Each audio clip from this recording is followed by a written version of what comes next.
he was hiding in his closet. Then the shirtless CEO threw open the door, his eyes burning with desire. A very powerful, passionate, and heartwarming love story. Don't miss a single second. This story will be read by your own Mr. Peters. Hi, my most beautiful, cherished, and loyal family. Welcome back to your own family channel, Mr. Peters Stories. Before we begin, let's take a moment to breathe, to be present, and to feel the love surrounding us. This prayer is for you, my strong, resilient, and beautiful sisters.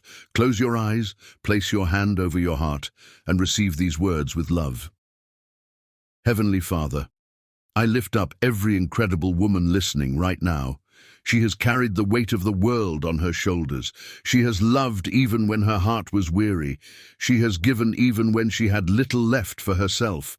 Lord, bless her with peace that soothes her soul, strength that never fades, and joy that overflows in her life. For the mother who has sacrificed everything for her children, for the woman who has loved deeply and lost, for the sister who gives without asking, for the queen who rises even when life tries to break her. Lord, hold them close, heal their silent wounds, whisper hope into their hearts, and remind them that they are never alone. May love find them in unexpected ways. May laughter fill their days. May every tear they've cried turn into a blessing they never saw coming. And may they always know they are valued, seen, and deeply cherished. Amen. My beautiful family, never forget how special you are. You are the heart of this world, the soul of every home, the warmth in every story. You deserve love, happiness, and every beautiful thing life has to offer. And now, my dear family, let's talk about something truly special. A story made just for you, a story of love, resilience, and the kind of romance that makes your heart skip a beat. Because you deserve a love that is patient, kind, passionate, and real. So, my beautiful ladies, get comfortable, take a deep breath, and let this story take you on a journey where love finds its way no matter the odds. Let's begin. Chapter 1. The Glass Tower. Soleil Amani's heels clicked rapidly against the polished marble floor of Chiral Industries' lobby, each step echoing her racing heartbeat. The morning sunlight streamed through the soaring glass walls, transforming the space into a cathedral of commerce. At 8:57 a.m., she was cutting it dangerously close to her 9 a.m. deadline for delivering the quarterly reports. The security guard Marcus gave her a knowing smile as she rushed past. "Cutting it close today, Miss Amani," he called after her. She managed a quick wave without breaking stride, clutching her leather portfolio closer to her chest. Inside were the meticulously prepared documents that had kept her up until 3 a.m. after she'd finally finished the latest chapter of her romance novel. 3 years as Lorian Chiral's personal assistant had taught her that his standards weren't just high, they were stratospheric. The man demanded excellence with the same natural expectation that others demanded oxygen. She'd seen him reduce CEOs to stammering messes with just a raised eyebrow, watched as his calculated silences made boardrooms of powerful executives squirm. In their Italian leather chairs, the express elevator seemed to crawl past each floor, despite its legendary speed. Soleil used the moments to check her appearance in the mirrored walls. Her dark curls were still perfectly arranged, though she'd spent precious minutes taming them this morning. The deep burgundy of her dress suit complemented her warm brown skin, and her makeup remained flawless, small mercies after her late night. "Good morning, Miss Amani," the AI system greeted as she reached the 87th floor. The subtle scent of sandalwood and leather welcomed her to Lorian's private domain. His taste was impeccable, if severe, all clean lines and monochromatic sophistication. Charlotte, the outer office receptionist, shot her a warning look.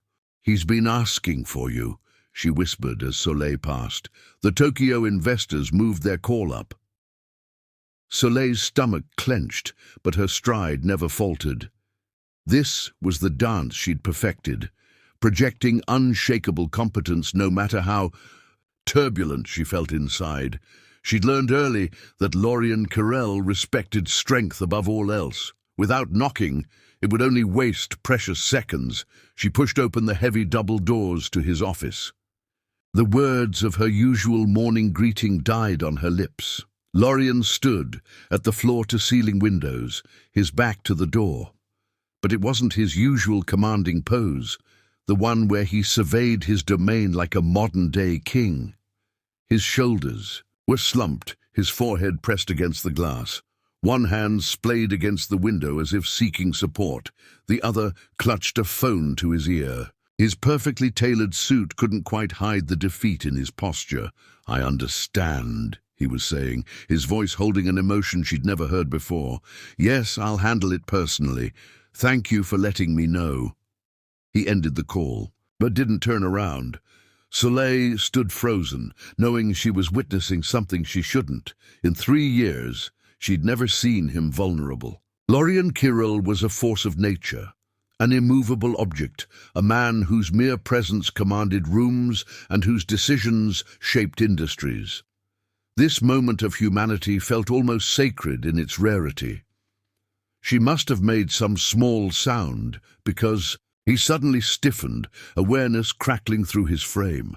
When he turned, his face was already compositioned back into its usual mask of authority. But she'd seen, for that brief, unguarded moment, she'd seen beneath the armor he wore so naturally. "The quarterly reports, Miss Amani?" His voice was perfectly steady, but she noticed his left hand still pressed against the glass behind him, as if needing the support. "Yes, Mr. Carrel." She stepped forward, extending the portfolio. "I've included the supplementary analysis you requested for the Asian markets, with particular attention to the emerging trends in sustainable technology sectors." He took the portfolio, their fingers brushing for the briefest moment.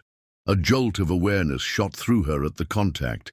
His hands were warm, surprisingly so for a man often accused of having ice in his veins. "The Tokyo call," she began, "has been moved up, yes, I'm aware." He was already scanning the reports with preternatural focus. "Clear my lunch. This will require my full attention." "Already done, sir.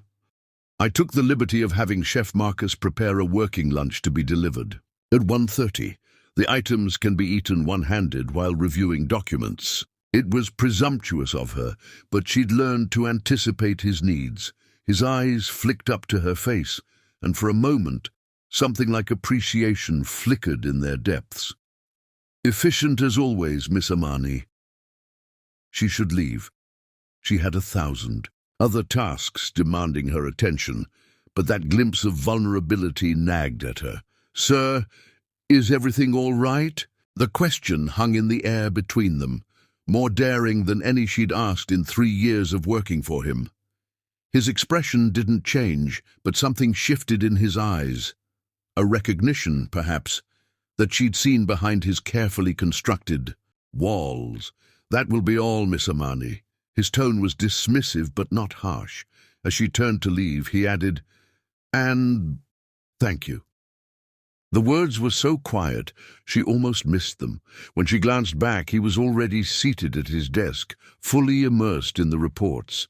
But she carried the memory of his vulnerability with her, like a secret ember glowing in her chest. For the first time, she wondered about the man behind the legend, the human heart beating beneath the immaculate suits and impossible standards.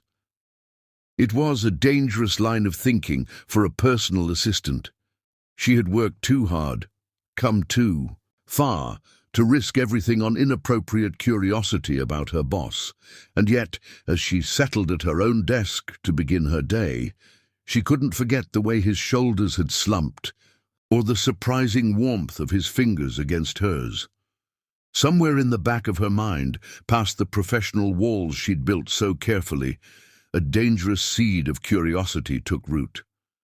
She wanted to know more about Lorien Carrel, not the CEO, not the business titan, but the man who pressed his forehead to windows when he thought no one was watching. It was the kind of desire that could destroy careers, or, whispered a reckless voice in her heart, the kind that could change lives. Chapter 2. Broken Walls. The city lights sparkled like scattered diamonds against the velvet darkness beyond Lorient. Chiral's office windows, each glittering point a testament to the ceaseless energy of New York's financial district. At 11:47 p.m., the usual bustling energy of Chirel Industries had faded to a ghostly quiet, broken only by the gentle hum of the building's sophisticated climate control system and the soft rustle of papers as Soleil organized the crisis response. Documents.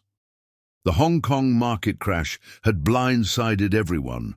What should have been a routine Thursday had transformed into a marathon of emergency meetings, rapid-fire decisions, and endless revisions of strategy documents. Billions in assets hung in the balance, their fate determined by the decisions made in these crucial hours. Now, long after the rest of the staff had departed, Soleil found herself alone with Lorient in his penthouse office, the air between them, charged with an unfamiliar tension that had nothing to do with the financial crisis. Through the glass walls of the conference room, she'd noticed something odd earlier, the way board member Harrison Wells had smiled when news of the crash broke, the quiet satisfaction in his eyes as he watched Lorient handle the crisis. It reminded her of a scene she'd written in her latest chapter, where the villain waited for the perfect moment to strike. She filed the observation away, a nagging suspicion she couldn't quite ignore. She watched Lorient from the corner of her eye as she sorted through another stack of reports, her practiced efficiency masking the flutter in her chest each time she glanced his way. His jacket was gone, crisp white shirt sleeves rolled up to reveal powerful forearms that spoke of hidden hours in the corporate gym. His usually perfect hair showed signs of the countless times he'd run his fingers through it in frustration, each disheveled strand making him appear more human, more accessible. Between urgent calls and strategy sessions, she'd been secretly working on her novel, pouring her confused emotions into her protagonist's journey. The words flowed easier here, surrounded by the drama of real-life power plays and unspoken desires. Her heroine was falling for someone supposedly out of her reach, a plot point that felt increasingly autobiographical with each passing hour. The stunning city vista spread out before them through the floor-to-ceiling windows, a glittering tapestry of lights and shadows that seemed to mirror the complexity of the moment unfolding between them. A memo had crossed her desk earlier about charitable donations to foster care programs, the signature not quite matching Lorient's usual authoritative scrawl. She'd filed it away without comment, but the detail nagged at her writer's instinct for significant details. "The latest projections from Singapore," she said, approaching his desk with yet another folder. The thick carpet muffled her footsteps. She'd abandoned her heels hours ago, a small concession to comfort in this endless night. Her stockinged feet sank into the plush fibers, adding to the strange intimacy of the moment. As she reached for his empty coffee cup, meaning to fetch a fresh one, her elbow caught the edge of his desk, disturbing the delicate balance of exhaustion and precision they'd been maintaining. Time seemed to slow as the cup tipped, dark liquid arcing through the air in an elegant trajectory before splashing across the pristine white documents spread across his desk. Horror froze her in place as coffee seeped into paper that represented millions in potential losses or gains. The brown stain spreading like watercolor across the pristine surface. Among the ruined documents, she caught a glimpse of a hospital letterhead, something about a pediatric wing dedication, before the coffee obscured it completely. The detail registered even through her panic, another piece of a puzzle she hadn't known she was solving. "I'm so sorry," she gasped, already reaching for tissues, bracing herself for the infamous Chirel temper. She'd seen him eviscerate executives for far less catastrophic mistakes, his cutting words capable of reducing the most seasoned businessman to stammering apologies. Her hands trembled as she tried to blot the spreading stain, knowing these documents were irreplaceable at this hour. But instead of the expected explosion, she heard something unexpected. A soft, almost gentle sigh that seemed to carry the weight of more than just this moment. "Leave it," Lorien said, his voice holding none of its usual sharp edge. When she looked up, startled by his tone, she found him watching her with an expression she'd never seen before, something almost tender in his tired eyes, a warmth that made her breath catch in her throat. He rose from his chair with fluid grace, moving around the desk to stand beside her. The subtle scent of his cologne enveloped her, a masculine blend of cedar and something darker that made her pulse quicken. "Here," he said quietly, reaching past her to grab a box of proper tissues. Their fingers brushed as he handed them to her, that same electric awareness jolting through her body at the contact. But this time, neither of them pulled away immediately. Together, they cleaned up the spill in silence, but it was a silence filled with unspoken words and growing awareness. The usual crackling tension that surrounded Lorien had softened into something different, something that made her intensely aware of his proximity, of the way his presence seemed to envelop her in warmth rather than intimidation. "It's just paper," he said finally, surprising her again with the gentleness in his voice. "We can reprint what we need." His voice had lost its usual commanding resonance, replaced by something more human, more real. When she dared to meet his eyes, she found them focused on her face with an intensity that made her breath catch, as if he were seeing her truly for the first time. Through the windows, she caught sight of Harrison Wells in the building across the street, still in his office at this late hour. He appeared to be in intense discussion with other board members, their expressions serious even at this distance. Another detail for her writer's mind to file away, another thread in the tapestry of tension she was beginning to sense. The crisis demanded their attention long into the night, but something had shifted in their dynamic. Their usual efficient dance had gained new undertones, each interaction charged with awareness and possibility. She found herself studying him when he wasn't looking, noting how his commanding presence softened when dealing with junior staff. The way his eyes held shadows of old pain when certain topics arose. Somewhere around 2 a.m., exhaustion finally overtook her. She meant to rest her eyes for just a moment on the plush leather couch in the corner of his office, just a brief respite to gather her strength for the next round of emergency calls. The soft leather welcomed her like an embrace, and despite her best intentions, sleep claimed her swiftly. She awoke to warmth and the luxurious scent of expensive wool, her consciousness returning slowly like tide washing over sand. Opening her eyes, she found herself covered with Lorien's suit jacket, its fabric still holding the heat of his body, his scent surrounding her in an intimate embrace that made her heart race. Across the room, he worked at his desk in his shirt sleeves, the pre-dawn light casting him in shades of blue and silver, transforming him into something almost ethereal. A notification flashed on his computer screen, something about a children's hospital visit scheduled for next week, quickly minimized, but not before she caught the words "anonymous donor" and "private entrance."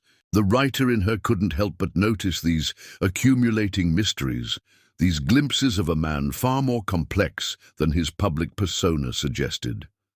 As if sensing her gaze, he looked up, their eyes meeting across the quiet expanse of his office. Neither looked away, the moment stretching between them like a bridge across the careful distance they'd always maintained. Something fundamental had shifted between them in the small hours of this crisis-laden night. The carefully maintained walls of professionalism had developed hairline cracks, letting something dangerous and wonderful seep through. Lorien's expression softened as he watched her, the usual mask of corporate authority replaced by something that made her pulse quicken. "You should rest longer," he said, his voice gentle in a way she'd never heard before, carrying undertones that made her shiver. "The markets won't open for another 3 hours." She sat up slowly, his jacket sliding, down to pool in her lap, the weight of it against her thighs, an intimate reminder of their unusual situation. The intimacy of wearing his clothing, of being wrapped in his scent, made her cheeks warm with a blush she couldn't quite suppress. "I should help you prepare," she began, but he cut her off with a slight shake of his head. "You've done more than enough." He rose from his desk with fluid grace, crossing the room to stand before her. The first rays of dawn painted his features in gold, highlighting the subtle softness in his expression as he looked down at her. In this light, she could see the fine lines around his eyes, the slight shadow of stubble on his jaw, human details that made him seem suddenly, achingly real. A notification sound from his phone broke the moment.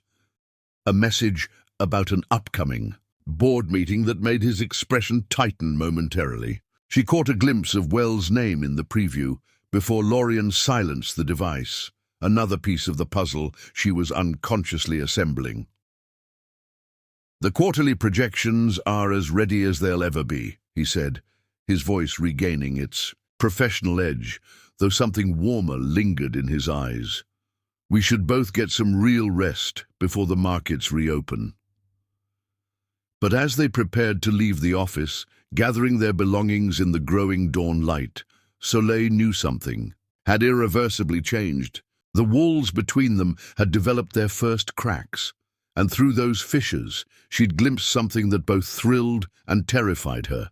The possibility that behind Lorien Kirell's corporate armor beat a heart as lonely and yearning as her own. As she watched him secure his office, she realized she could never again see him as just her boss. The question was, what would they become instead? And more importantly, what secrets lay hidden behind those cracks in his carefully constructed facade? Her writer's instinct told her there was far more to discover, both about the man himself and about the undercurrents of power and plotting that swirled through the glass tower they both called home. The dawn light streamed through the windows, painting the office in shades of possibility, as if nature itself was conspiring to illuminate the new path unfolding before them. A path that promised both danger and delights she'd only dared to dream about in the pages of her secret novels. What she couldn't know then was how prophetic those novels would prove to be, as reality began to mirror fiction in ways she never could have imagined. Chapter 3. The Secret Revelation. The annual Kirell Industries Charity Gala was 6 weeks away, and Soleil's desk had transformed into a strategic command center. Vendor contracts, guest lists, and seating arrangements covered every surface, each detail requiring her meticulous attention. The late autumn sunlight spilled through the windows, casting long shadows across her workspace as she cross-referenced donor histories with her growing list of mysteries surrounding Lorien Kirell. Her writer's instinct had been working overtime, lately collecting seemingly disconnected details like pieces of an intricate puzzle. The mismatched signatures on certain charitable donations, the carefully worded memos about anonymous contributions, the way Harrison Wells and his board allies watched Lorien during meetings, their expressions calculating in a way that made her uneasy. Between coordinating with caterers and reviewing security protocols, she'd been working on her novel, pouring her observations into her protagonist's journey. Her heroine was unraveling a mystery about a powerful man's secret life, a plot that felt increasingly like art imitating life. The parallel wasn't lost on her as she discovered the folder marked Project Phoenix, buried deep in the previous year's records. The contents stopped her heart. Page after page detailed an intricate web of anonymous donations to foster care programs across the city, each transaction carefully structured to prevent any connection to Kirell Industries. Hospital wing renovations, Scholarship funds, educational programs, all channeled through shell companies and intermediaries. The amounts were staggering, but more striking was the personal attention evident in every detail. Handwritten notes about specific children's needs, follow-up reports on individual cases, all bearing Lorien's distinctive penmanship. A separate file contained confidentiality agreements for monthly visits to children's hospitals, each one personally negotiated to ensure absolute privacy. Security arrangements, private entrance protocols, carefully timed visits that appeared in no public calendar. This wasn't corporate social responsibility. This was something deeply personal, a secret heart beating beneath the glossy surface of his public persona.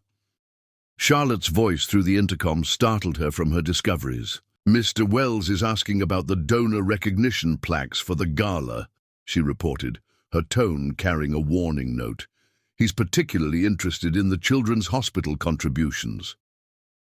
Soleil's stomach tightened at the implication. Was Wells investigating Lorien's secret philanthropy? Had she stumbled onto something bigger than a private act of charity? Before she could pursue that thought, Lorien emerged from his office, his presence immediately commanding the space, as it always did. But now, watching him approach her desk, she saw him with new eyes. What pain or passion drove this intensely? Private man to pour millions into helping children while ensuring no one knew of his generosity. What experiences had shaped this secret mission? "The guest list for the gala," he inquired, his voice carrying its usual authoritative tone. Yet there was something else there too, a subtle tension she might have missed before had she not spent the morning uncovering his carefully guarded secrets. "Just finalized," she replied, keeping her voice steady despite the way her heart raced whenever he stood this close. "Though I noticed something interesting while reviewing last year's records." The words slipped out before she could stop them, weighted with meaning she hadn't intended to reveal. His reaction was instantaneous. A slight stiffening of his shoulders, a barely perceptible narrowing of his eyes. "What exactly did you notice, Miss Amani?" The question carried a warning edge that might have frightened her 3 weeks ago, before that night of coffee spills and borrowed jackets had cracked the walls between them. "The Children's Hospital on East 68th Street, she said softly, watching his face. "They're doing remarkable work with their new pediatric wing, the one anonymously funded last spring." She held his gaze, letting him see that she knew, that she understood the magnitude of what he'd hidden. "My private matters are not company. Gossip, Miss Amani." His voice was arctic, the words precise as blade cuts, but beneath the coldness, she caught something else.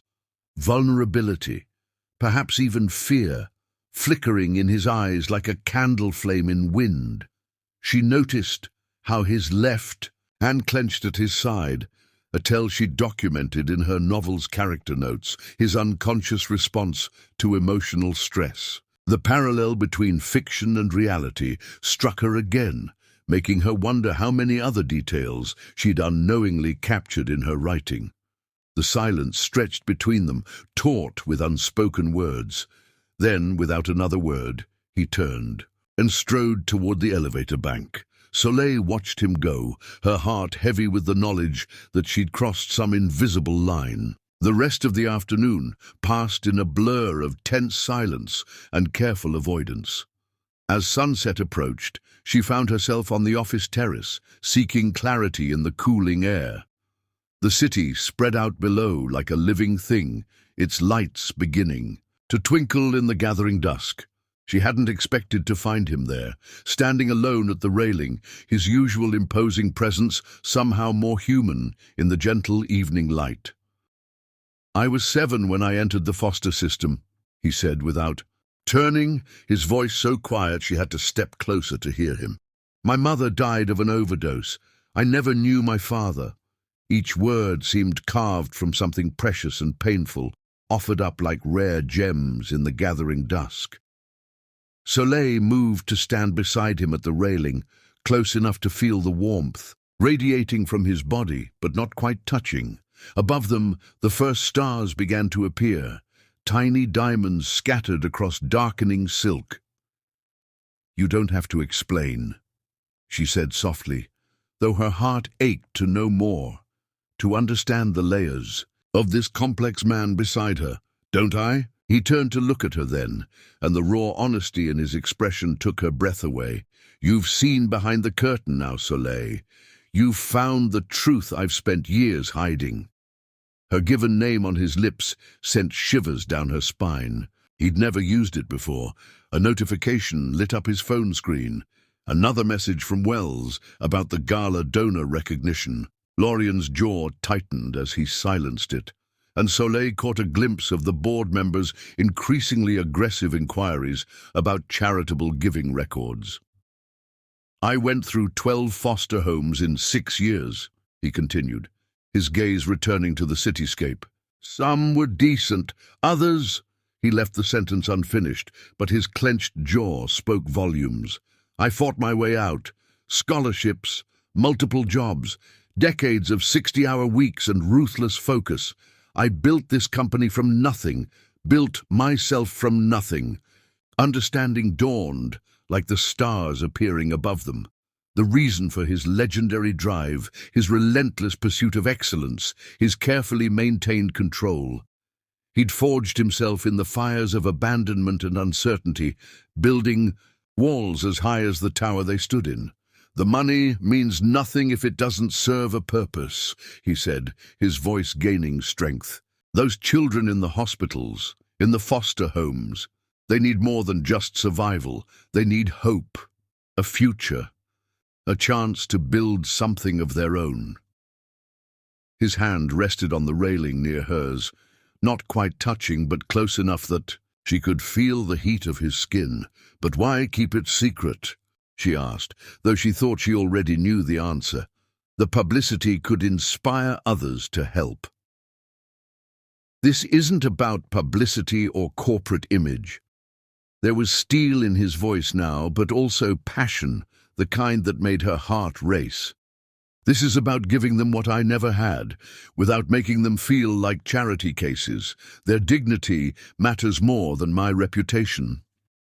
The night air had grown cooler, but Soleil barely noticed, too caught up in this rare moment of candor.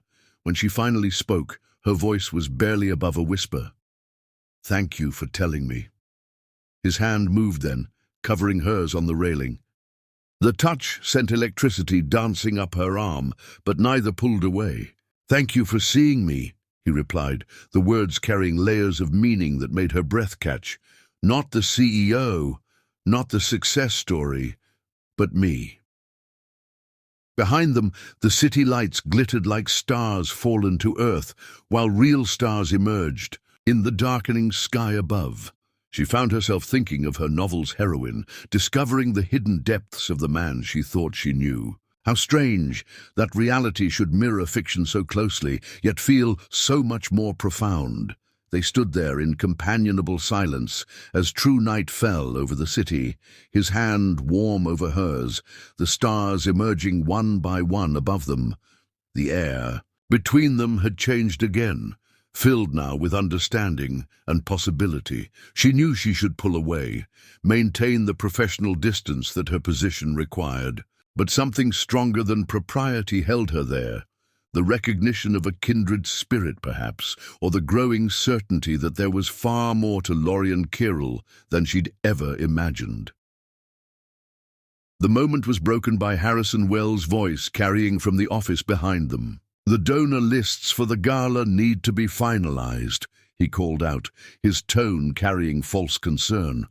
"The board is particularly interested in the anonymous contributions." Lorian's hand tightened briefly on hers before releasing it, the loss of contact leaving her skin tingling. "We should return," he said, his voice regaining its usual authority, though something warmer lingered in its depths. "The gala plans won't finish themselves." But as they walked back into the office together, Soleil knew nothing would be the same. She'd been granted a glimpse not just behind Lorien's walls, but into his heart, a heart far more passionate and vulnerable than she'd ever suspected. The knowledge settled in her chest like a precious gem, dangerous and beautiful. The question now was what to do with this new understanding, this deepening connection between them. As she watched him return to his commanding role efficiently, handling Wells' barely veiled interrogation, she realized she was falling for not just the man she'd always seen, but the one he'd kept hidden from the world. It was a revelation as thrilling as it was terrifying, because loving Lorien Kirrell, she was beginning to understand, would require not just her heart, but her entire soul. Chapter 4. The Closest Encounter. The Kirrell Industries annual charity gala transformed the grand ballroom of the Celestial Hotel into a shimmering wonderland of crystal and starlight. Thousands of tiny lights twinkled overhead like a captured constellation, their glow reflecting off polished marble floors and crystal champagne flutes. Soleil watched from a discreet corner, clipboard pressed to her chest, as New York's elite moved through the space she'd spent months perfecting. Her borrowed emerald silk gown whispered against her skin with each movement, the couture creation, making her feel simultaneously powerful and vulnerable. Charlotte from reception had insisted she couldn't oversee such a prestigious event in her usual business attire, practically forcing her to accept the loan of this stunning dress. Now, watching Lorien command the room in his impeccable tuxedo, she was grateful for her friend's intervention. Even if she had to work from the shadows, at least she could do so, feeling like she belonged in this glittering world. Lorien moved through the crowd with practiced ease, his natural authority somehow enhanced by formal wear. The perfectly tailored tuxedo emphasized his broad shoulders and lean strength, making him look like something out of a classic film. She found her eyes drawn to him repeatedly throughout the evening, cataloguing the subtle differences between his public smile and the rare, genuine ones she'd glimpsed in private moments. The conversation she overheard at the bar nearly stopped. Her heart, two board members, their voices loosened by expensive scotch, discussing plans to force Lorien out during next quarter's shareholders' meeting. They had documents, they claimed, evidence of irregularities in certain charitable donations. Her blood ran cold as she realized they'd discovered his secret philanthropy and planned to twist it against him. Without conscious thought, she found herself moving through the crowd toward Lorien's private suite. The information couldn't wait. Until morning, the board members were meeting with key shareholders tonight during the gala. Her heels clicked rapidly against the marble floors of the hotel corridor, her heart pounding in time with each step. The outer office was empty. When she arrived, the security detail presumably occupied with the gala downstairs. She pushed open the door to his private chambers without thinking, the urgency of her news overwhelming her usual professional boundaries. The sound of running water stopped her in her tracks. Panic froze her in place as she realized Lorien was in the shower, likely preparing for his keynote speech. She turned to flee, but voices in the corridor forced her to make a split-second decision. Without thinking, she ducked into his walk-in closet, pulling the door nearly closed, just as the outer door opened. "Mr. Kirrell," a male voice called out, "your next meeting has been moved up. They're asking for you in 15 minutes. The shower stopped. Soleil held her breath, pressing herself against the wall of the closet, surrounded by the subtle scent of his cologne. That permeated the space. She heard movement in the bathroom, then footsteps approaching. The closet door swung open. Time seemed to stop. Lorien stood before her, water still glistening on his chest, a towel slung low on his hips.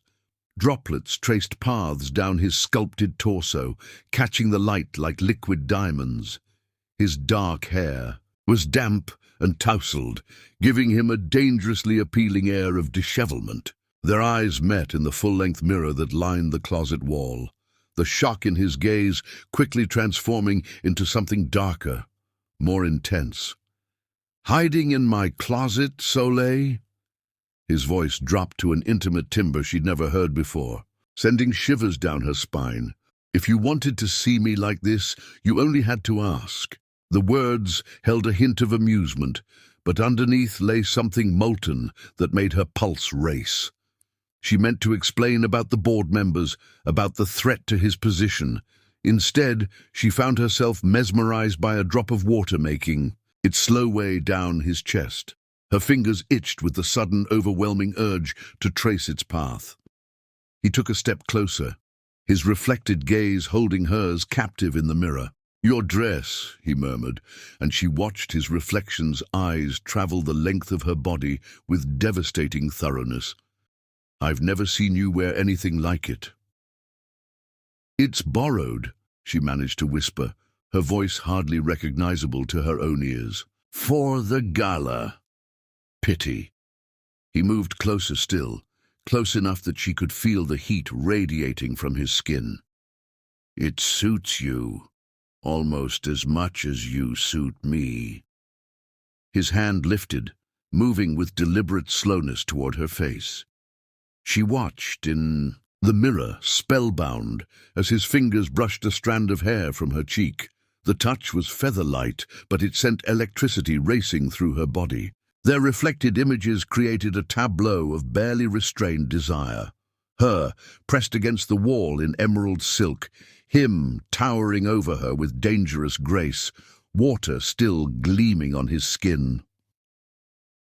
"Lorian," she breathed, forgetting titles and propriety. "The board members can wait." His fingers traced the line of her jaw, tilting her face up to his. In the mirror, she watched his other hand come to rest against the wall beside her head, effectively caging her between his body and the closet wall. "Right now, I'm more interested in why my usually proper assistant is hiding in my private closet, looking like every fantasy I've been trying not to have." The confession, delivered in that low, intimate voice, made her knees weak. She watched their reflections, captivated by the way they looked together, like something from one of her romance novels come to life. His height and strength seemed to emphasize her own curves, his darkness a perfect complement to the deep green of her dress. "I never meant," she started, but the rest of the words died in her throat as his thumb brushed across her lower lip. "No." His reflected gaze burned into hers. "Never meant to tempt me, to make me wonder what you write in that secret novel of yours. To drive me to distraction with your competence and your compassion and your maddening ability to see through every wall I've built." Each question brought him closer, until she could feel his breath against her neck. The reflected images blurred as her eyes grew heavy with desire. His hand moved from her face to her throat, fingers splaying possessively across her rapidly beating pulse. "Tell me to stop," he whispered against her ear, his lips barely brushing her skin. "Tell me this isn't what you want, and I'll step away. We'll never speak of this moment again." Instead of answering, she let her head fall back against his shoulder, exposing more of her throat to his touch. In the mirror, she watched his eyes darken at her surrender. His lips descended to the sensitive spot where her neck met her shoulder, not quite touching, just letting her feel the heat of his breath against her skin. A sharp knock at the outer door shattered the moment. "Mr. Kirill, the shareholders are waiting." Reality crashed back like a bucket of ice water. Soleil straightened, remembering suddenly why she'd come. "The board," she gasped, fighting to clear her head of the intoxicating fog of desire. "They're planning to use your charitable donations against you. I overheard them plotting downstairs." His hand tightened briefly on her throat before releasing her. When she met his eyes in the mirror again, the passionate haze had been replaced by sharp focus. But something of the heat remained as he looked at her, a promise of unfinished business that made her shiver. "We'll deal with the board," he said, his voice regaining its usual authority, though it remained pitched low for her ears alone. And then, my dear Soleil, we'll finish this conversation, properly, without interruptions. He stepped back, allowing cool air to rush between them. The loss of his heat made her sway slightly, her body already missing his proximity. The green silk, he added, his eyes making one more devastating sweep of her figure. Keep it. It belongs on you. With that, he turned and strode into his bedroom, leaving her trembling in the closet. She watched his reflection until he disappeared. From view, her heart pounding and her skin still tingling from his touch. Only then did she allow herself to sag against the wall, pressing her hands to her flushed cheeks. The woman who looked back at her from the mirror was transformed, cheeks flushed, eyes bright, lips slightly parted. She looked like someone who had been thoroughly kissed, even though he'd barely touched her. The intensity of their encounter had left its mark on her just the same, turning her into someone both familiar and strange. A woman who knew exactly what she wanted, and what she wanted was the most powerful man in New York. As she slipped out of the closet and made her way back to the gala, she could still feel the ghost of his touch on her skin, the heat of his gaze in the mirror. Something fundamental had shifted between them, moving from possibility to inevitability. The only question now was how long they could resist the gravitational pull drawing them together, and what would happen when they finally stopped trying. Chapter 5. Dangerous Games. The aftermath of their closet encounter lingered in the air between them like perfume, subtle but undeniable. Each morning, Soleil would find fresh flowers on her desk, exotic blooms in deep emerald vessels that matched the silk dress she now kept hidden in the back of her closet. No card accompanied them, but she didn't need one. The message was clear in the way Lorien's eyes found hers across rooms, in the deliberate brush of his fingers when she handed him documents. Their professional interactions had transformed into an exquisite form of torture. Lorien began a subtle seduction that drove her to distraction, standing unnecessarily close during meetings, his cologne wrapping around her like an invisible embrace. His hand would rest at the small of her back. As they reviewed documents, the heat of his palm burning through her silk blouse. In board meetings, he'd catch her eye while making crucial points, as if sharing a private joke only they understood. Soleil found herself responding with her own quiet rebellion. She took to wearing her hair down, remembering how his eyes had followed the dark waves during their encounter in his closet.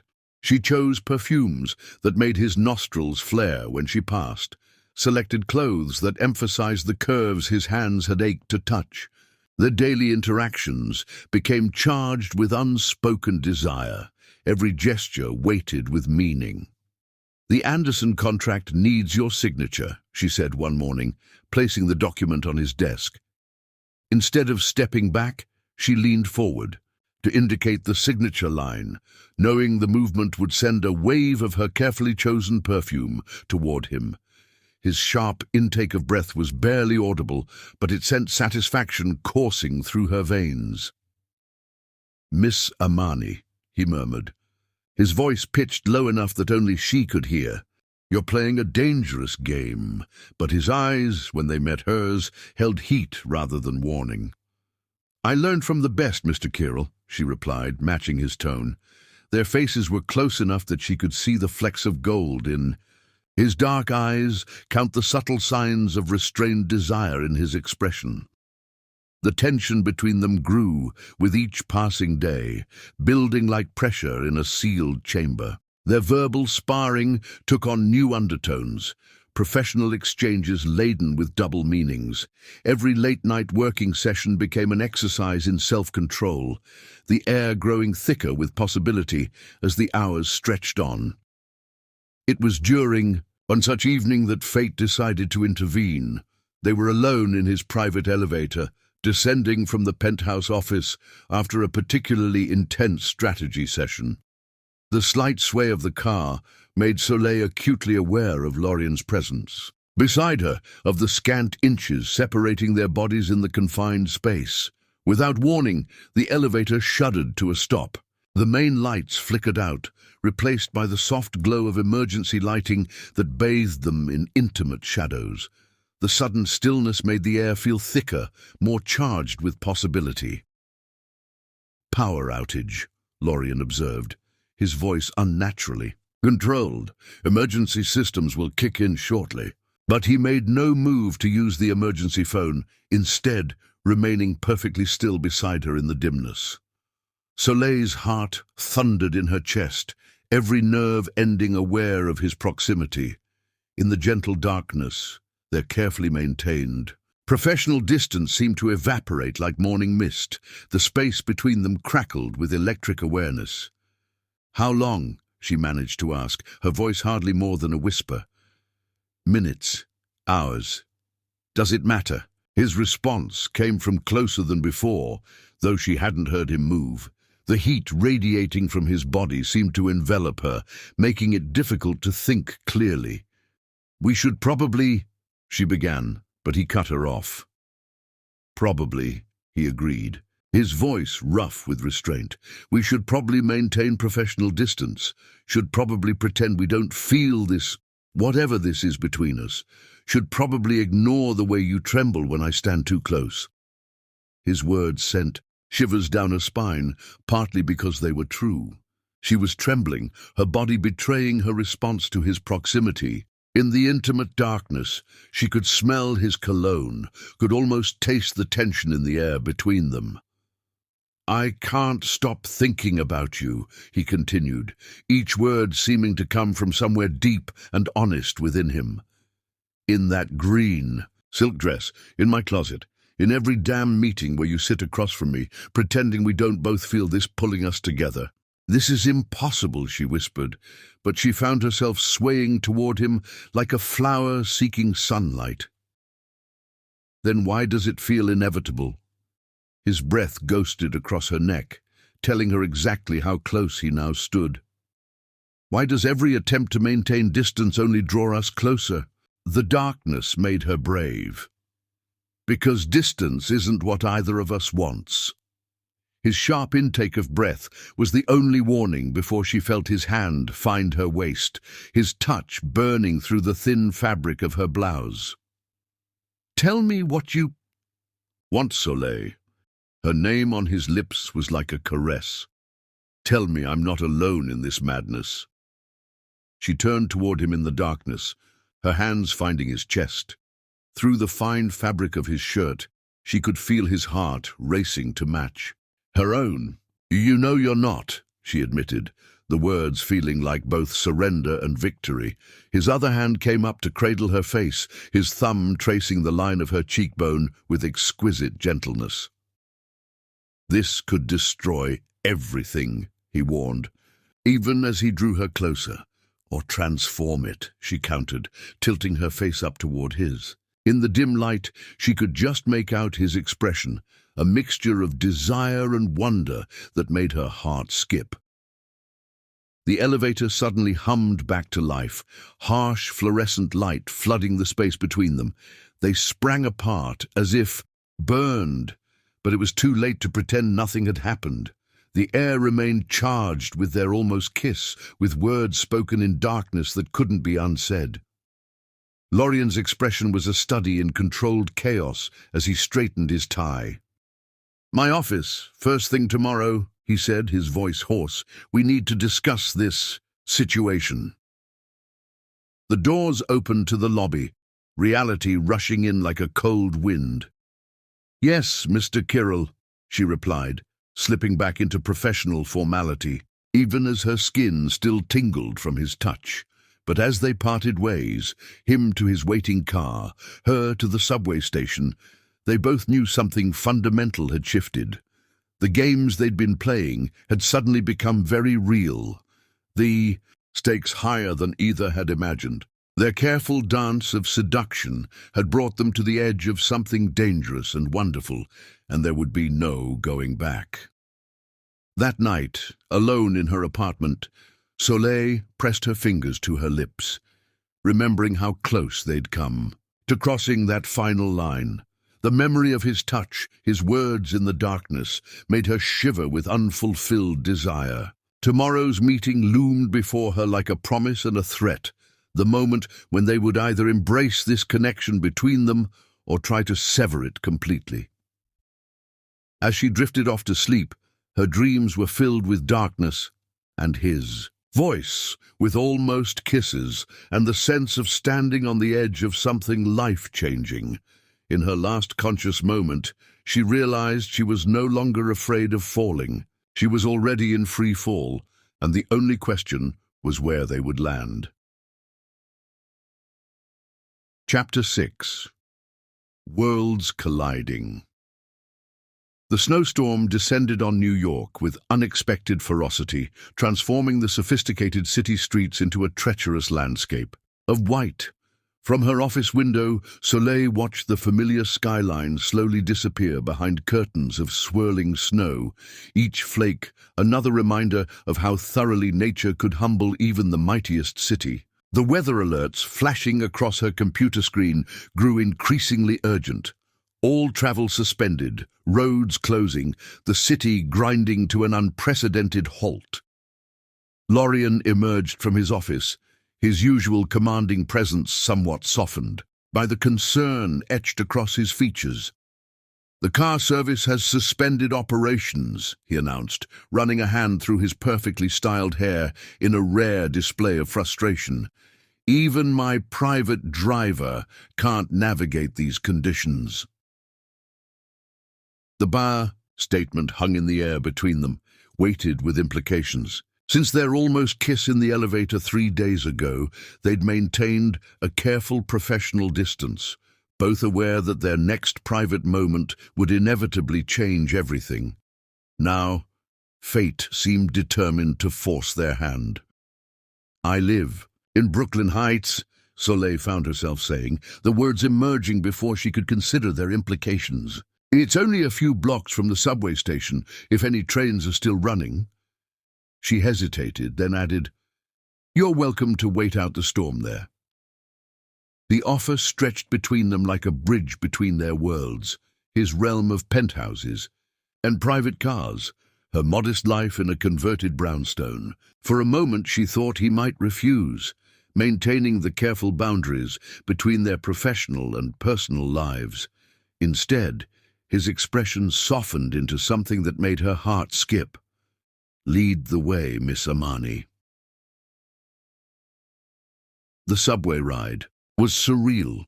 The mighty CEO of Kiral Industries pressed against her in a crowded car, his Italian wool coat dusted with snowflakes, his height and presence drawing curious glances from other passengers. He handled the novel experience with unexpected grace, even offering his seat to an elderly woman while keeping one hand protectively at Soleil's waist to steady her against the train's motion. The walk from the station to her apartment tested them both.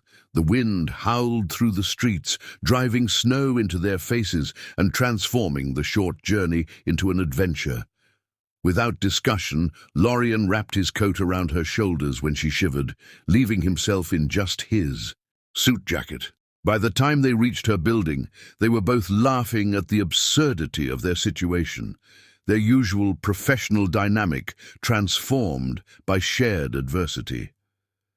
Soleil's hands trembled slightly as she unlocked her door, suddenly acutely aware that she was about to let Lorien Kirel into her private sanctuary. Her apartment was her true self laid bare, walls lined with overflowing bookshelves, her writing desk tucked into a cozy corner with manuscript pages scattered across its surface, Christmas decorations adding warmth to every available space. It was a far cry from his minimalist office, or what she imagined his home must look like. But as she watched him take in her space, she saw no judgment in his expression. Instead, there was something like wonder as he moved through her apartment, his fingers trailing along book spines, his eyes taking in every personal detail with intense interest. "So this is where you create your stories," he said softly, pausing at her writing desk. His hand hovered over her manuscript pages with something like reverence. Your secret passion. Before she could respond, a knock at the door startled them both. Solecito, a familiar voice called out. I saw you coming in from my window. You must be freezing, mi amor. Soleil's heart warmed even as anxiety fluttered in her stomach. Mrs. Rodriguez, she explained to Lorient. My neighbor. She's protective. Opening the door revealed her elderly neighbor clutching a container of what smelled like her famous chicken soup. Mrs. Rodriguez's eyes widened almost comically as she took in Lorien's towering presence behind Soleil. What happened next would remain one of the most surreal moments of Soleil's life. Lorien stepped forward with a warm smile that transformed his entire face. Señora Rodriguez, he said in perfect Spanish, taking the soup from her hands with graceful courtesy. I've heard so much about your cooking. The aroma alone confirms everything Soleil has told me. Mrs. Rodriguez practically glowed with pleasure, switching to rapid-fire Spanish as she insisted on bringing more food, more blankets, anything they might need to weather the storm. Lorien matched her enthusiasm, his usual corporate mask completely gone as he engaged in easy conversation with her neighbor. When Mrs. Rodriguez mentioned her leaking sink, Lorien's response left Soleil speechless. Show me, he said simply, rolling up his pristine shirt sleeves without hesitation. She watched in amazement as New York's most powerful CEO followed her elderly neighbor to her apartment, returning 30 minutes later with damp sleeves, but a satisfied expression. The washer was worn, he explained, accepting the towel Soleil handed him. It's fixed now, though she'll need a proper plumber to replace it soon. There was something almost shy in his expression, as if unsure how she would react to this display of practical skills. The evening unfolded like a dream after that. They shared Mrs. Rodriguez's soup and homemade cookies, sitting on Soleil's well-worn couch while watching classic Christmas movies. The storm raged outside, but inside her apartment something magical was happening. Walls were coming down, worlds were merging, and the man she'd known only in corporate armor was revealing new layers that made her heart ache with tenderness. Lorien proved to be a different person entirely in the intimate setting of her home.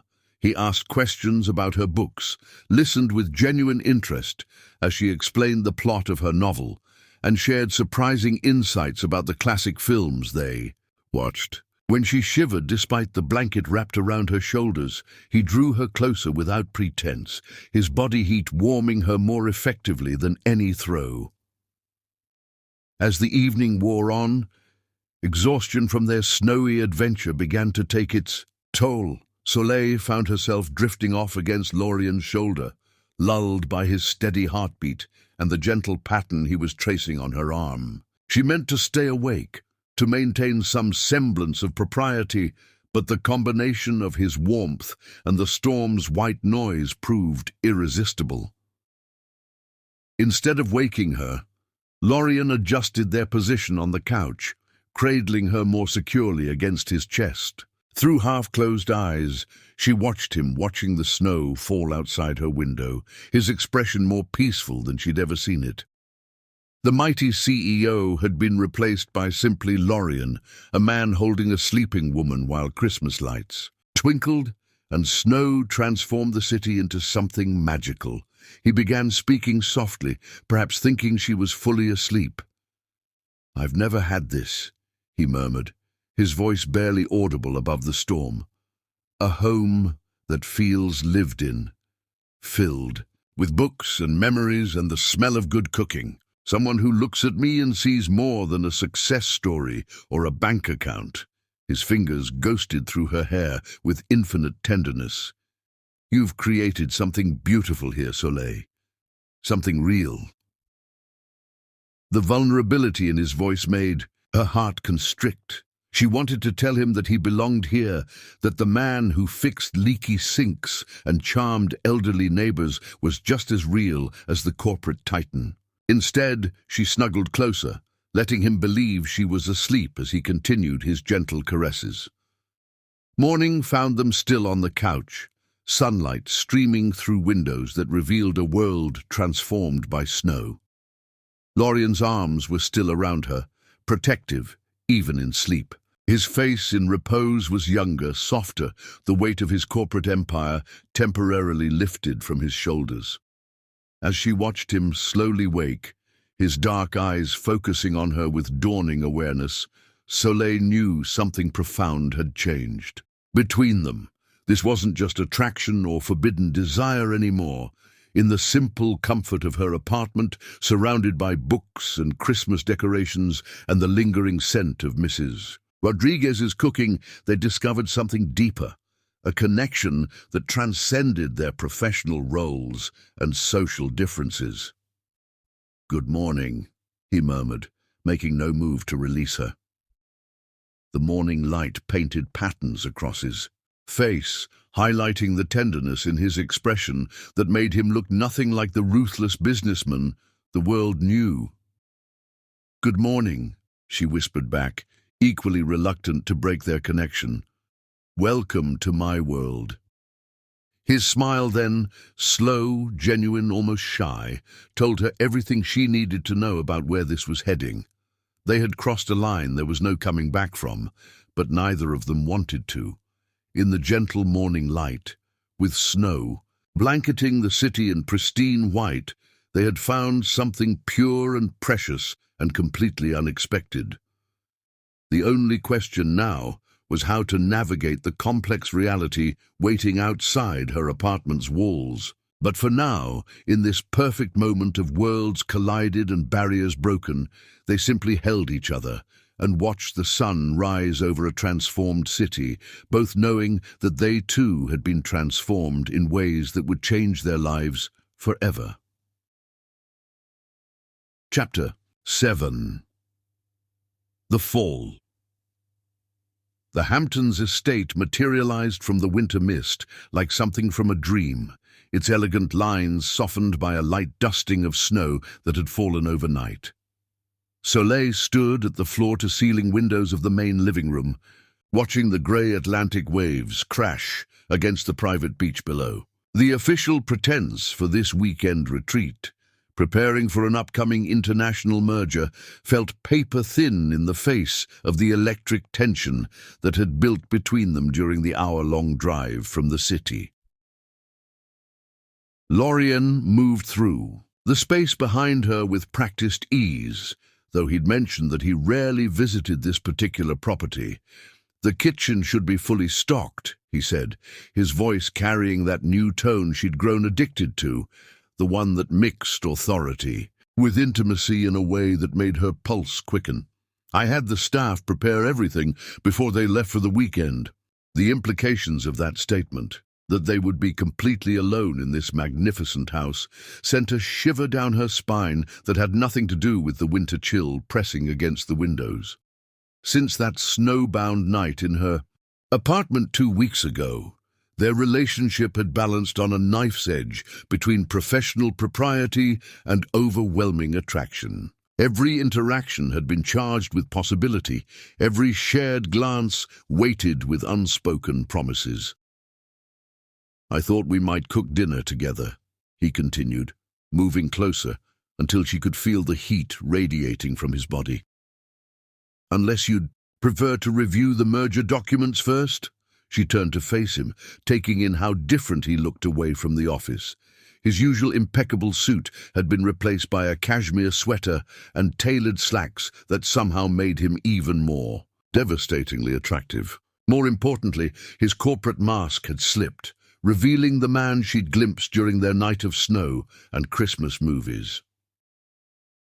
"Dinner sounds perfect," she managed, though her voice wasn't quite steady. The way he was looking at her, as if she were something precious and desired, made it difficult to focus on mundane matters like food preparation. The kitchen proved to be a chef's dream, all professional-grade appliances and gleaming surfaces. But it was the domesticity of the scene that undid her, Lorien rolling up his sleeves to chop vegetables, the easy way they moved around each other in the space, the casual touches that grew increasingly deliberate as they worked. When he reached past her to grab herbs from a hanging basket, his chest pressed against her back for a moment longer than necessary, his breath warm against her neck.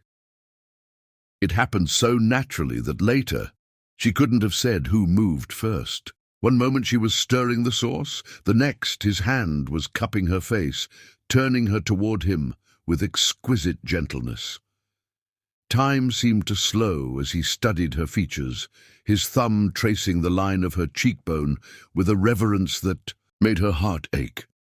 "We can't go back from this," he murmured, his voice rough with emotion. "If I kiss you now, everything changes."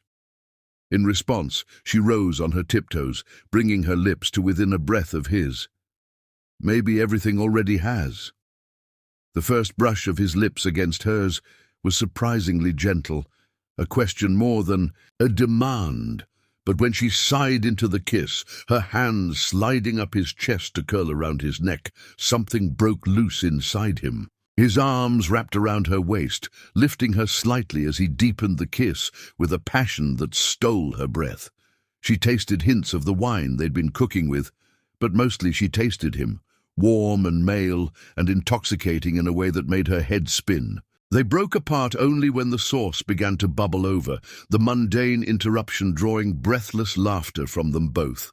But the barrier had been broken, and through dinner their touches grew increasingly bold, their gazes more heated. By the time they moved to the living room, where a fire crackled in the massive stone fireplace, the pretense of professional distance had evaporated completely. The firelight painted Lorien's features in gold and shadow as he drew her down onto the plush rug before the hearth. This kiss was different, deeper, hungrier, filled with months of pent-up longing. His hands roamed her body with increasing urgency, learning her curves through the soft fabric of her sweater. When she arched into his touch, he groaned against her mouth, the sound igniting something primal inside her. "You're so beautiful," he breathed between kisses, his voice filled with wonder. "I've imagined this so many times, but reality—" He trailed off as she nipped gently at his lower lip, his hands tightening on her hips. Their clothing fell away piece by piece, each new expanse of skin explored with reverent touches and heated kisses. The firelight gilded their bodies as they came together, turning their joining into something almost sacred. Lorien worshipped her with his hands and mouth, drawing sounds from her she hadn't known she could make. When he finally entered her, the feeling of completeness brought tears to her eyes. They moved together with increasing urgency, the perfect synchronization they'd developed in the office translating into something far more intimate. Lorien whispered, her name like a prayer, his control finally shattering as they reached the peak together. Afterward, he gathered her close, pressing soft kisses to her temple as their breathing slowly steadied. The fire had burned low when Soleil finally found her voice again. "I'm afraid," she admitted, tracing patterns on his chest with her fingertips. "Of what?" His hand didn't stop its gentle stroking of her back, but she felt him tense slightly beneath her. "Of losing everything we've built professionally. Of the gossip, the accusations of sleeping my way to the top." She pushed up on one elbow to look at him, needing to see his face. "Of how much this means to me already." Lorien's expression softened as he tucked a strand of hair behind her ear. "I won't let anyone harm you," he promised, his voice fierce with protection. "We'll figure this out together." They made love again in his massive bed upstairs, taking their time to learn each other's bodies with exquisite thoroughness. As snow began to fall outside the windows, they explored each other with increasing boldness, discovering all the ways they could bring each other pleasure. Every touch, every kiss, every whispered endearment deepened their connection, turning physical attraction into something far more dangerous and wonderful. The weekend passed in a blur of intimate moments and shared discoveries. They walked on, the winter beach bundled in warm clothes, holding hands and planning their future. They made love in front of roaring fires and in steamy showers, unable to keep their hands off each other for long. Between passionate encounters, they talked for hours, sharing dreams, fears, and secrets they'd never voiced to another soul. Soleil learned that beneath Lorien's corporate armor beat a heart capable of devastating tenderness. She discovered his secret love of poetry, the way he hummed unconsciously while cooking, how he looked first thing in the morning, with his hair mussed from sleep and her kisses. Each new detail made her fall harder, even as a small voice in her mind warned her about the dangers of loving someone so far above her station. For his part, Lorien seemed to revel in showing her every facet of himself, not just the passionate lover, but the vulnerable man who'd fought his way up from nothing. He shared stories of his hardest times in foster care, of the loneliness of his rise to power, of how seeing her that first day had awakened something he'd thought long buried. "You make me want things I'd convinced myself I could never have," he confessed late Sunday night, holding her close in the afterglow of their lovemaking. A real connection, a partner who sees past the power and money, a future that's about more than just business success. She kissed him softly, pouring all her growing feelings into the gesture. "We can have that future," she whispered against his lips, "together." But as they drove back to the city Monday morning, reality began to intrude on their perfect bubble. The first call from the office reminded them of the complex web of professional and social obligations waiting to tangle their newfound relationship. Soleil felt Lorien's hand tighten on hers as he listened to messages about board meetings and shareholder concerns. "We'll make this work," he promised again, bringing her hand to his lips. "No matter what it takes." Looking at his beloved profile against the winter sunrise, Soleil wanted desperately to believe him.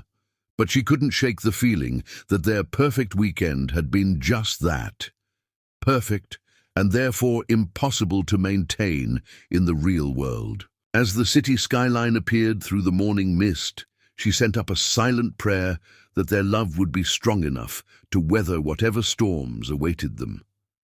What she didn't know, couldn't know, was that the greatest test of their love was already in motion, set to break over them like a tsunami the moment they stepped back into their corporate lives. But for now, she let herself bask in the warmth of his love, memorizing every detail of this magical weekend when two hearts had finally fallen in perfect synchronization. Chapter 8. Shattered Glass. The photographs hit the internet on a pristine Tuesday morning, spreading through the financial district like wildfire. Soleil first noticed something was wrong when she entered the Chiral Industries lobby and conversations abruptly ceased, replaced by pointed whispers and barely concealed stares.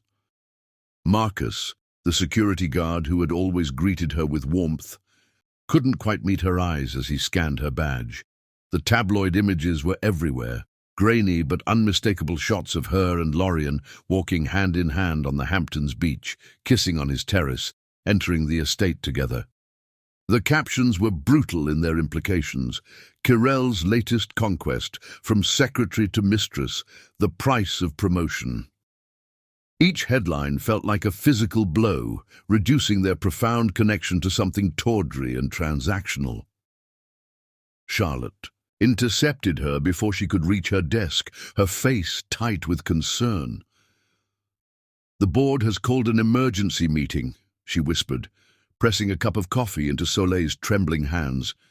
"They're questioning his judgment during the merger. Negotiations. The timing couldn't be worse." The morning unfolded like a slow-motion nightmare. Whispers followed Soleil through the corridors.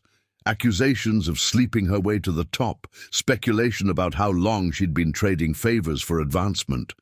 Worse were the pitying looks from those who had once respected her, as if her Years of dedication and competence had been erased by a few photographs. She hadn't seen Lorien since they'd parted Monday evening, both agreeing to maintain professional distance at the office. Now, watching him stride into the emergency board meeting, she barely recognized him.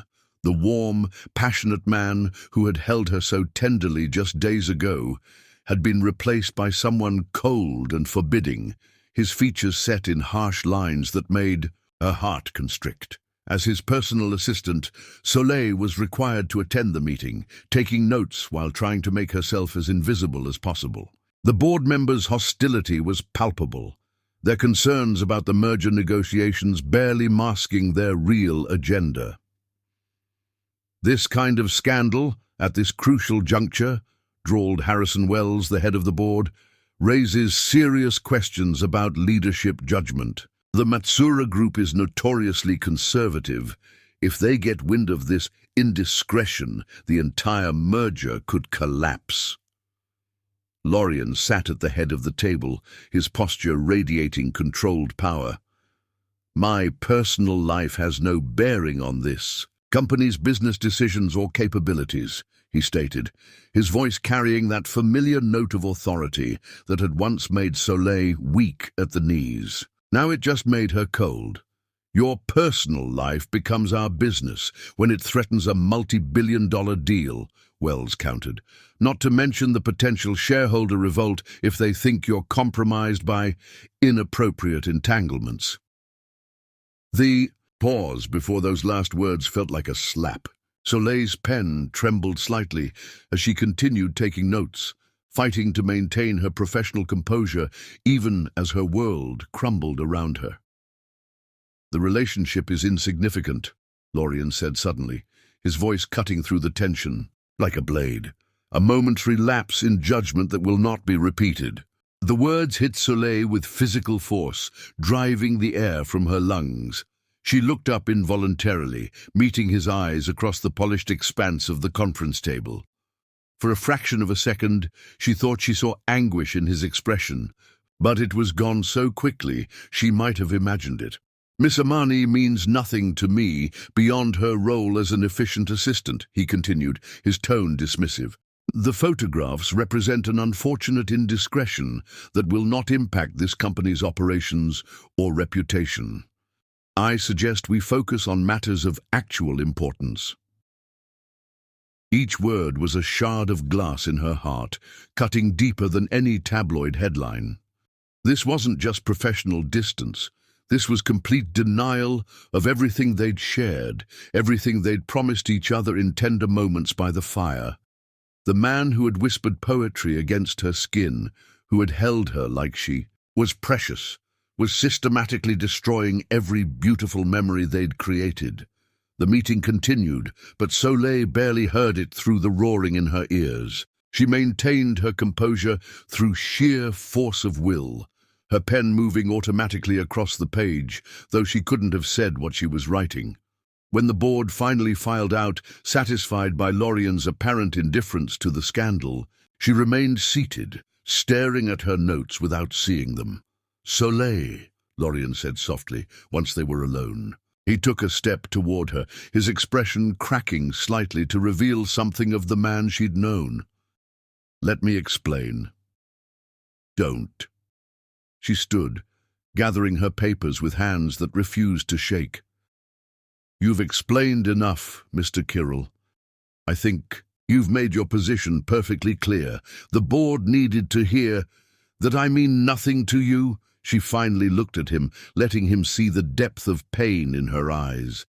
"That I'm insignificant? An indiscretion?" Each word felt like poison on her tongue. "Message received, sir. Loud and clear." She moved toward the door, her heels clicking against the marble floor with terrible finality. At the threshold, she paused, not turning around. "You didn't just break my heart," she said, her voice barely above a whisper. "You made me break my own by believing in you." The elevator ride to her desk felt endless. She maintained her composure as she drafted her resignation letter, each word carefully chosen, to maintain professional dignity. Only when she'd emailed it to HR did she allow herself to feel the full weight of what had happened. In the privacy of the ladies' room, she finally looked at herself in the mirror. The woman who stared back was both familiar and strange. Professionally polished on the outside, but with eyes that had aged years in a single morning. How naive she'd been to think that love could bridge the chasm between their worlds, that the man who commanded empires would choose her over his kingdom. As she packed her personal items into a small box, she caught a glimpse of their reflection in the window, her efficiently packing, him standing in his office doorway watching her with an expression she refused to interpret.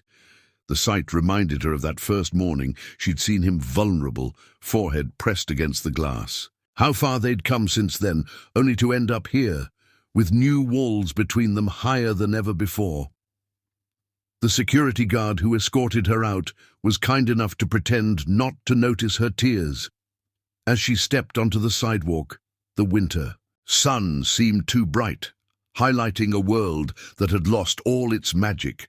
The glass tower soared behind her, its windows reflecting the city like thousands of mirrors, each one a reminder of shattered dreams and broken promises.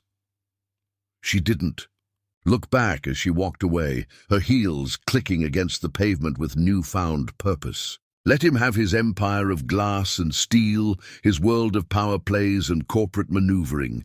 She had her dignity, her talent, and the hard lesson that some loves, no matter how profound, couldn't survive the harsh light of reality. Later that night, alone in her apartment, she finally allowed herself to break down completely. Mrs. Rodriguez came by with soup and sympathy, but even her motherly comfort couldn't ease the ache in Soleil's chest. She fell asleep, clutching the sweater she'd worn in the Hamptons, which still held a trace of his cologne. One last moment of weakness before she would force herself to move on. But in her dreams, she was still in his arms by the fire, still believing in the possibility of a love strong enough to transcend social barriers and corporate politics. The dream, Lorien held her close, whispering promises against her skin, while the real one's words echoed in her mind. Insignificant. Nothing. Indiscretion. She woke with tears on her cheeks, facing the dawn of a new day and the challenge of rebuilding her life from the shards of her shattered dreams. Chapter 9. Christmas Revelations. Christmas Eve descended on New York in a symphony of twinkling lights and gently falling snow, transforming the city into a scene from a holiday. Ucard.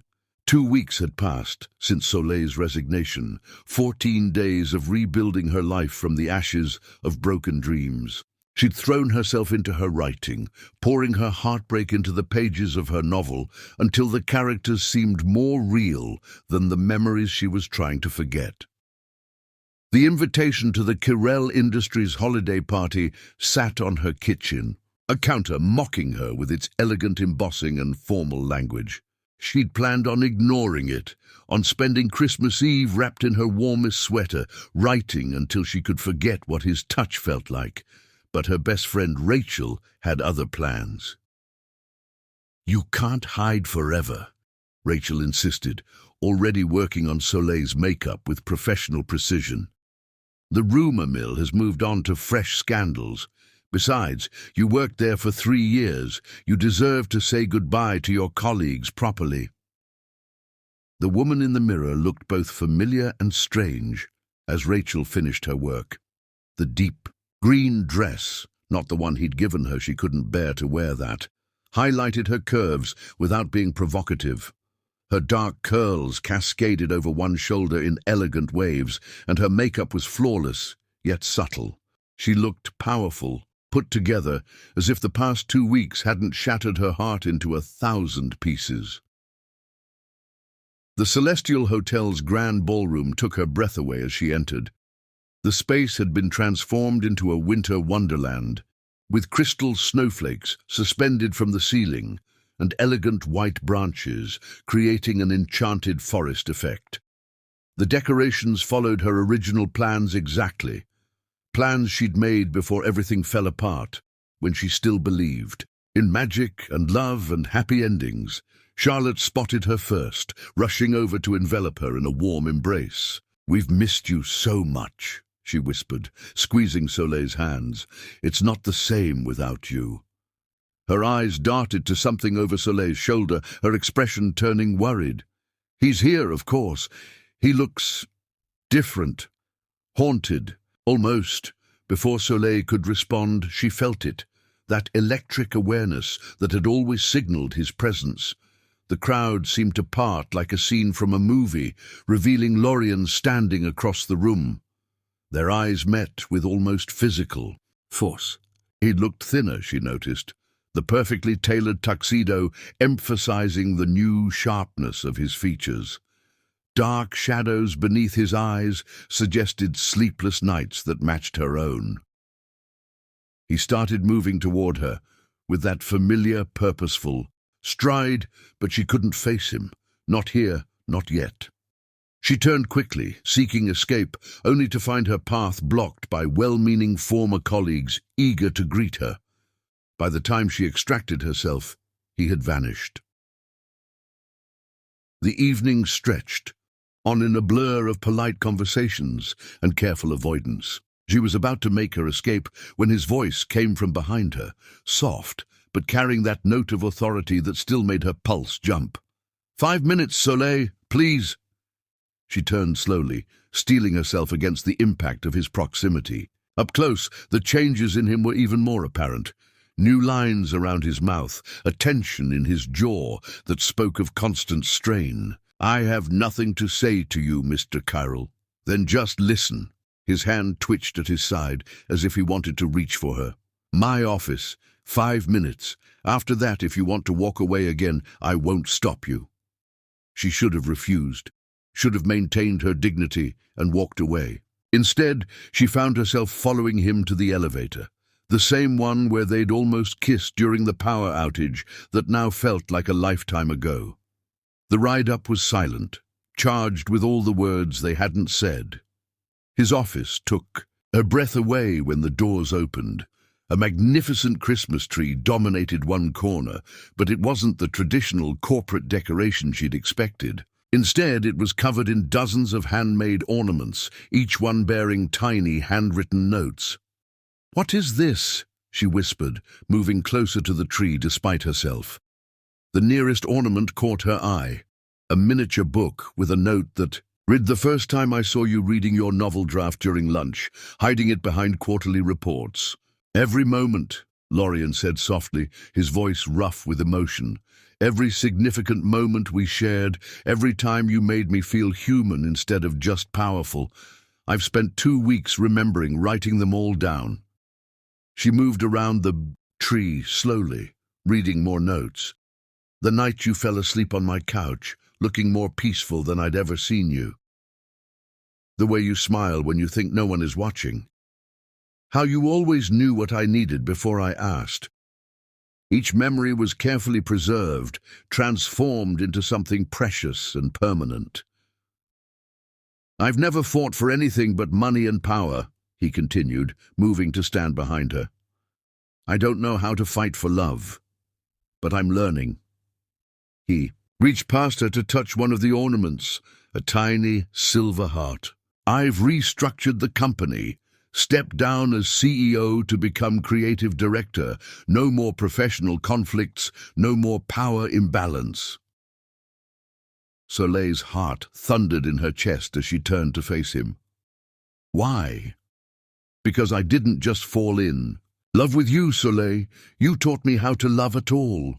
His voice cracked slightly on the words. "How to be vulnerable, how to trust, how to believe in something beyond quarterly profits and shareholder value." He moved to his desk, retrieving an envelope. "There's more. I submitted your manuscript to publishers. Penguin wants to offer you a 3-book deal." When she gasped, he hurried to add, "I only made the introduction. Your talent did the rest. They're calling it the next big thing in contemporary romance." Her head spun with the implications, but he wasn't finished. From his desk drawer, he pulled out not a ring box, as she'd half expected, but an old-fashioned key tied with a red ribbon. "I bought a writer's cottage in Vermont. Private, peaceful, with a view of the mountains. It's yours, whether you want. Me or not, a place to write, to create, to be fully yourself." She stared at the key, then at him, seeing not the powerful CEO who had once dismissed their love, but the vulnerable man who had fixed Mrs. Rodriguez's sink and held her through winter storms. "I don't want you to own me," she said softly. "I don't want to own you," he replied, taking a careful step closer. "I want to build something with you, something real, something that has nothing to do with power or position and everything to do with who we are together." The Christmas tree lights cast soft patterns across his face as he continued, his voice gaining strength. "I was wrong in that board meeting. Catastrophically, unforgivably wrong. I let fear drive me. Fear of losing the empire I'd built. Fear of being vulnerable in front of people who'd only ever respected my strength. But in trying to protect everything I'd built, I destroyed the only thing that really mattered." He reached for her slowly, giving her time to pull away.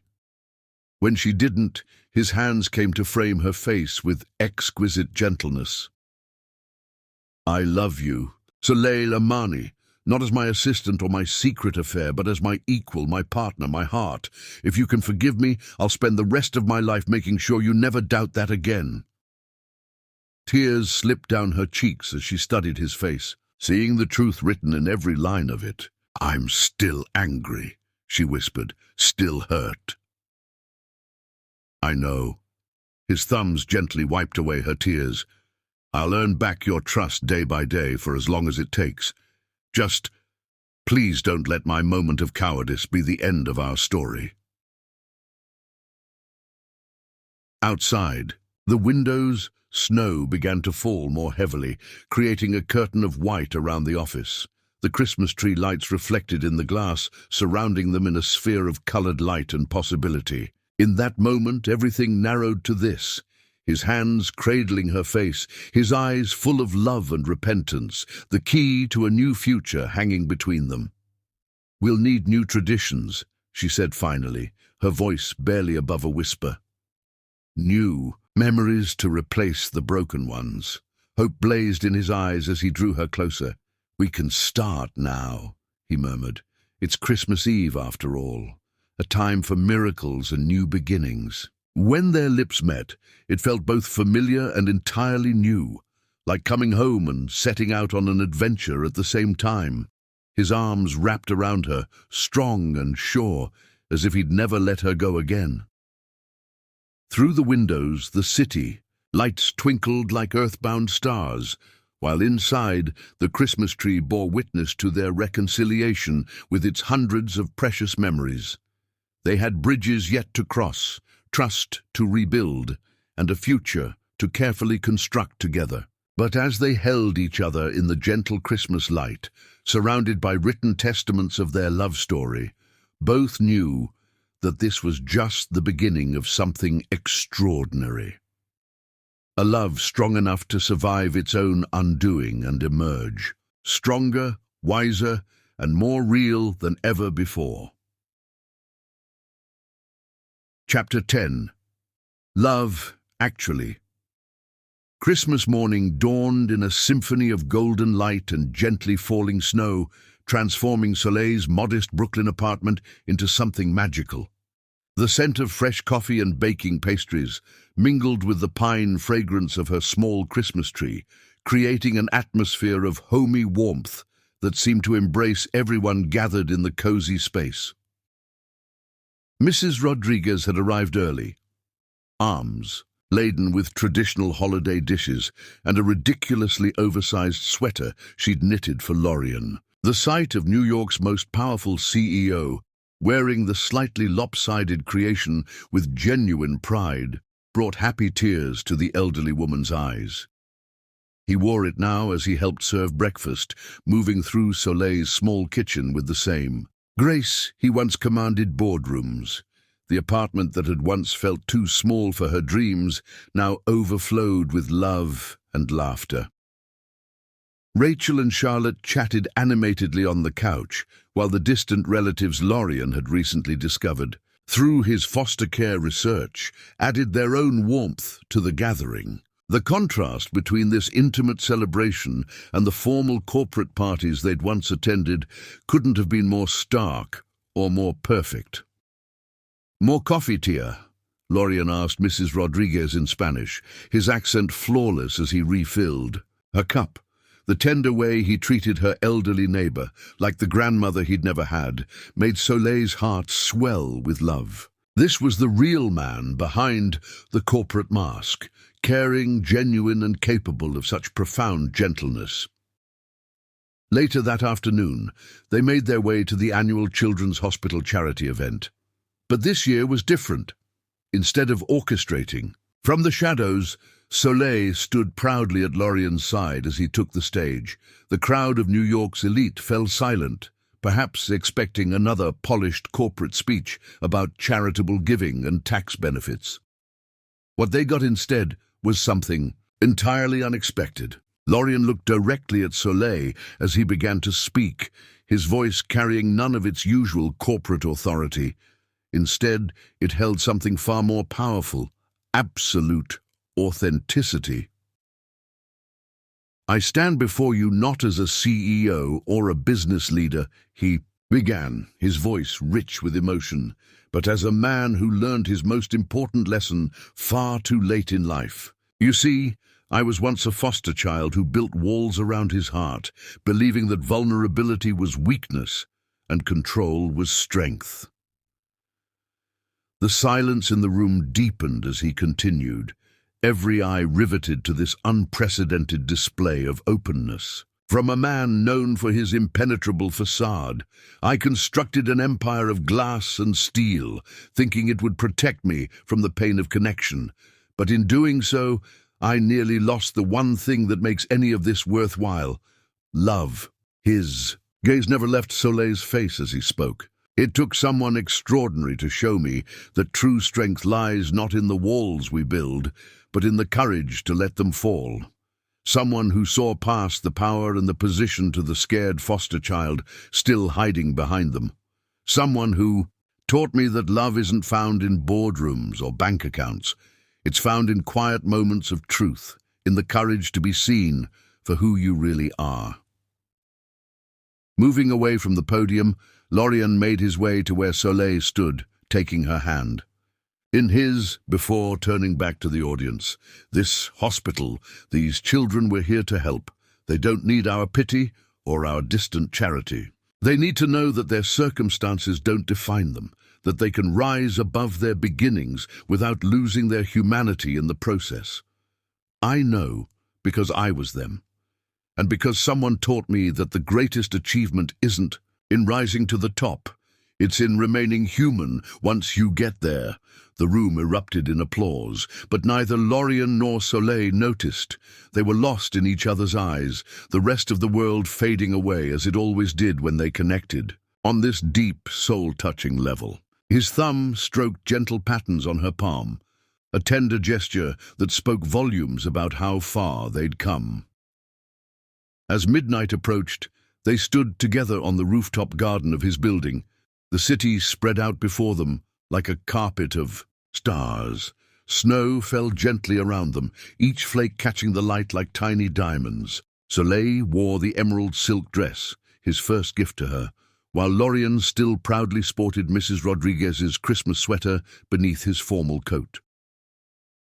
"I have something for you," he said softly, producing a small package wrapped in simple brown paper. Inside, Soleil found a leather-bound journal, its pages filled with his handwriting. "Every day we were apart, I wrote to you. Every regret, every hope, every dream of making things right. I needed you to know that even when I couldn't find the right words to say, my heart never stopped speaking to yours." Tears blurred her vision as she traced his written words with trembling fingers. "I've spent my life ascending," he whispered, drawing her close as the snow swirled around them. "Building towers, chasing success, always reaching higher. But you, my love, you're the height I've been trying to reach all along." She rose on tiptoes to meet his kiss, pouring all her love and forgiveness into the gesture. His arms wrapped around her, strong and sure, promising protection while celebrating her strength. They came together not as CEO and assistant, not as powerful and powerless, but as equals who had fought through pride and pain to find something real and lasting. The city bells began to chime midnight as they held each other, marking the end of Christmas and the beginning of the rest of their lives. Above them, the stars twinkled through breaks in the clouds, while below, the city lights mirrored their celestial cousins. In that perfect moment, suspended between heaven and earth, Soleil and Lorien found what they'd both been searching for all along. Not success or power or validation, but the simple, profound miracle of being truly known and loved. "Merry Christmas, my heart," Lorien murmured against her lips, his voice carrying all the tenderness in the world. "Merry Christmas, my love," she whispered back, knowing that this was just the beginning of their real story. One where love wasn't a weakness to overcome, but a strength to celebrate. Where vulnerability wasn't a flaw but a gift, and where two hearts that had been searching all their lives had finally found their way home. As the snow continued to fall, blessing their union with nature's own confetti, both knew with unshakable certainty that some loves were worth risking everything for, and that sometimes the greatest strength comes not from standing alone, but from joining your heart with another's and facing whatever comes together. Their love story, which had begun in a glass tower with two people hiding behind carefully constructed walls, had transformed into something far more precious. A testament to the power of real love to break through every barrier, heal every wound, and create something more beautiful than either could have imagined alone. In the end, they had built not a tower of glass and steel, but a home of trust and understanding, where both their hearts could finally, truly soar.